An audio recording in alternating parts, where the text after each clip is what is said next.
Après l'affaire Matzneff lancée après la parution du livre Le consentement de Vanessa Springora, voilà un ouvrage qui va de nouveau faire grand bruit et lever une nouvelle fois le voile sur la pédocriminalité.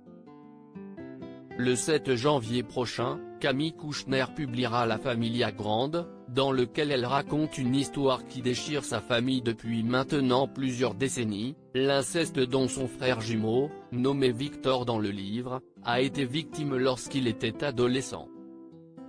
Des violences sexuelles pour lesquelles la fille de Bernard Kouchner accuse son beau-père, Olivier Duhamel. Je vous confirme que ce que ma sœur a écrit à propos des agissements d'Olivier Duhamel à mon égard est exact, a ainsi confirmé au Monde le frère de Camille Kouchner.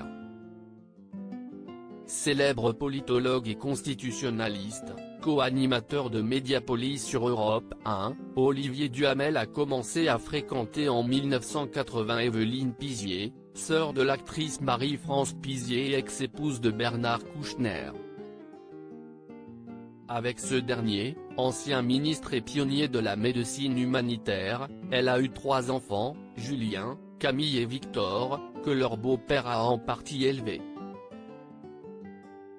Pourquoi aurait-il le droit de vivre hors de cette réalité quand, moi, elle me hante ? S'interroge ainsi la juriste dans son livre. Camille Kouchner veut que Olivier Duhamel se taise s'il y a désormais prescription sur les faits d'inceste que rapporte Camille Kouchner. La fille de Bernard Kouchner semble avoir écrit ce livre dans la plus stricte intimité, puisqu'Olivier Duhamel lui-même ignorait tout, jusqu'à dimanche 3 novembre, de sa parution prochaine, selon Le Monde. Je réclame zéro justice, de toute manière, si est trop tard, il n'ira pas en prison, je l'accepte.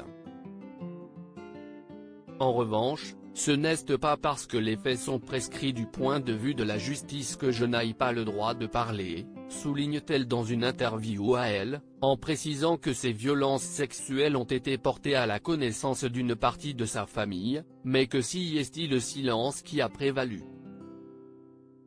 Mon beau-père, je ne le balance pas au lion, je m'en fiche un peu de ce qui va lui arriver. Je voulais juste l'enfermer dans un livre.